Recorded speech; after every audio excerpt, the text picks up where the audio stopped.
USA, the greatest entertainers in America, is requested by you, the men and women in the United States Armed Forces throughout the world. Command Performance, presented this week and every week till it's over there.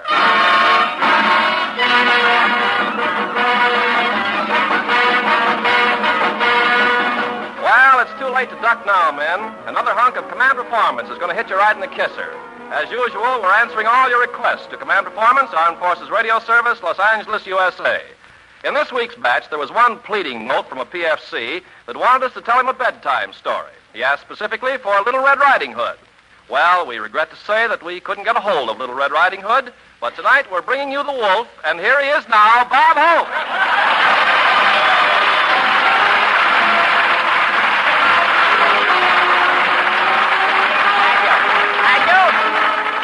Thank you, Kenneth. How do you do, ladies and gentlemen? This is Bob. Spring is always in my heart, Hope. Telling all you men everywhere that as long as the B-29s keep dropping those seeds, winter and summer, in a few months we'll knock the early bloomers off a yoke of Hummer.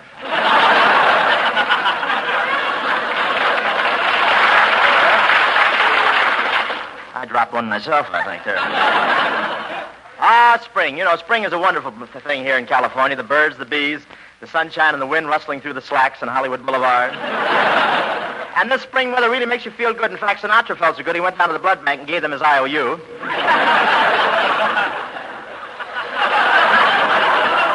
And even married couples get romantic in this spring weather. I saw one married man and his wife, both dressed in slacks, walking down Hollywood Boulevard, keeping very close to each other. I said, still in love, huh? And the guy said, no, we only got one pair of suspenders.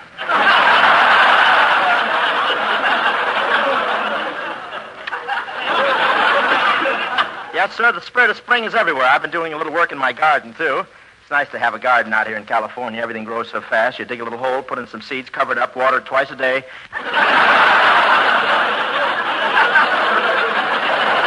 But you should have seen me doing my own spring house cleaning this week. I put on a dust cap and apron, and I really had an exciting time. Gee, don't those icemen ever try to sell ice?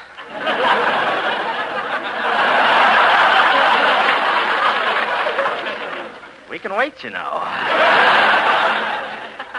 I don't get it myself. Then some woman rang the bell, looked at me in my dust cap and apron, and shoved a paper in my hand. I thought she wanted my autograph, so I signed it. How do you resign from the wax?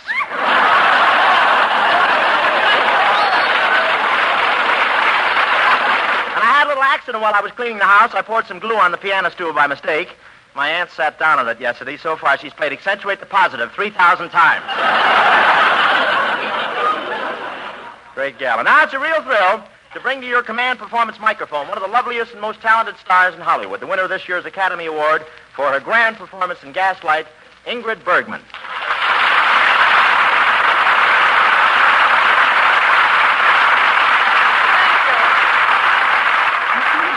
Thank you, Bob. Yes, sir, the star of Gaslight. Anybody want to play Gas Man? Oh, Bob, I'm glad you're here tonight. You are, really? Yes. There's something about you that makes me gay, that makes me glad, that makes me very happy. Something about you that makes me, too.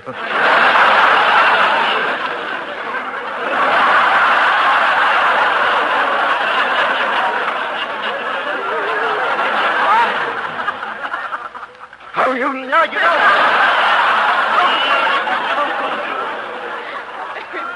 You know, yeah.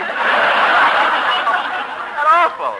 I gotta get a room. You know, Ingrid, there's something that puzzles me. You come from way up north, and yet you have such a warm nature. Oh, you know that old saying, the colder the place, the warmer the girl. Yeah, drop over sometime. We'll spend the evening in my refrigerator. Didn't I see you someplace lately? You did? Oh, of course. You saw me over the Academy Award affair. Don't you remember? Oh, yes. I've been there 6 years in a row now. 6 years. By now you must have regular customer at that popcorn stand.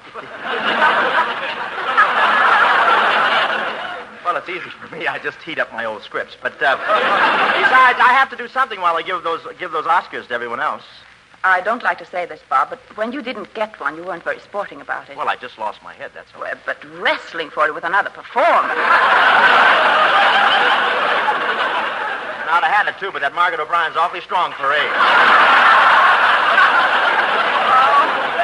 Margaret O'Brien is just a tiny little thing. In fact, she's so small, nobody there could even see her. Well, that's because she was sitting on the other side of Crosby's stomach. I'll tell you something funny. I didn't even see Bing. Why not? He was on the other side of yours.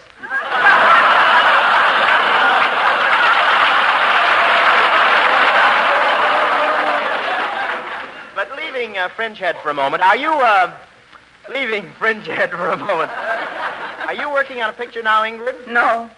But I'm going to start one just as soon as I find the right leading man. Oh, you're looking for a leading man? Mm-hmm. Yes, one who's dashing and debonair. Gee, that's right down my alley. Someone who's young and romantic. That's right down my alley.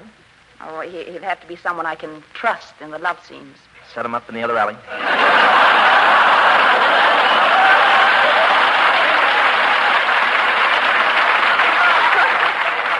Oh, well, Bob, I was thinking of someone a little more sophisticated than you, a different type of man.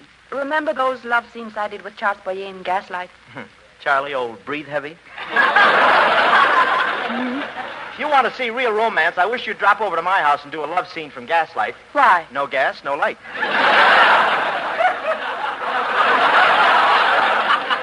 Oh, well, I hope you won't be angry, but you're not sophisticated enough. I'm not, huh? No. The real man of the world has a look about him that suggests champagne and caviar. What about me? One meatball.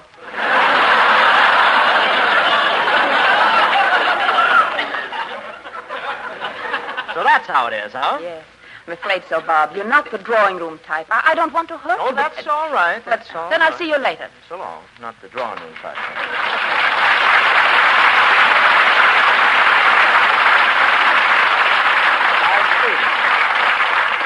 Not the drawing room type, huh? I know how to conduct myself in society. I wouldn't dream of throwing a used tea bag under the table. Not me. I always take them home, dry them out, and make cigarettes. But Ingrid's right. Maybe I could use some advice. Well, what's the matter, Bob? Didn't things go so well with Ingrid? No, Ken, they didn't. But if she wants a sophisticated man, that's what I'm going to be. Would you introduce the next number, Ken? I'm going to make a phone call. I just got an idea. I'll be right back.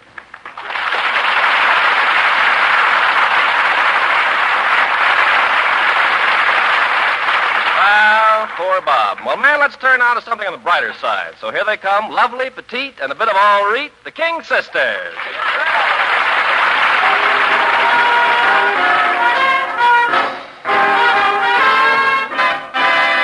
Do you hear that whistle down the line? I figure that it's engine number 49. She's the only one that'll sound that way on the Atchison, Topeka, and the Santa Fe. See the old smoke rising round the bend. I reckon that you know she's gonna meet a friend. Folks around these parts get the time of day from the Atchison, Topeka, and the Santa Fe. Here she comes. Ooh, ooh, ooh, ooh. Hey, Jim, you better get the ring. Ooh, ooh, ooh, ooh. She's got a list of passengers that's pretty big, and they all want to live to the Brown Hotel. 'Cause plenty of them been traveling for quite a spell, all the way from Philadelphia on the Atchison, Topeka, and the Santa Fe.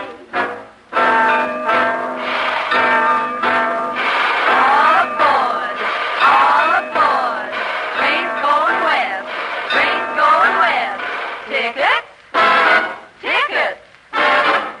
go nowhere without tickets. Do you hear that whistle down the line? The hooey, sounds fine. She's the only one that's gonna sound that way on the Atchison, Topeka, and the Santa Fe. Here she comes, she's coming. Hey, Jim, you better get the ring.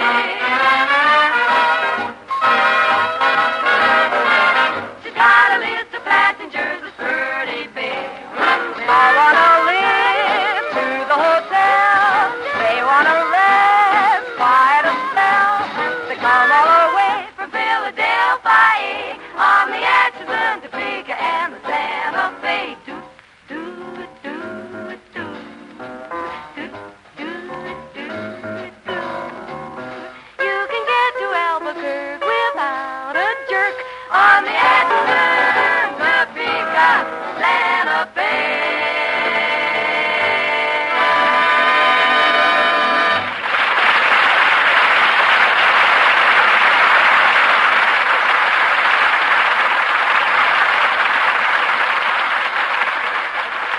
Thank you.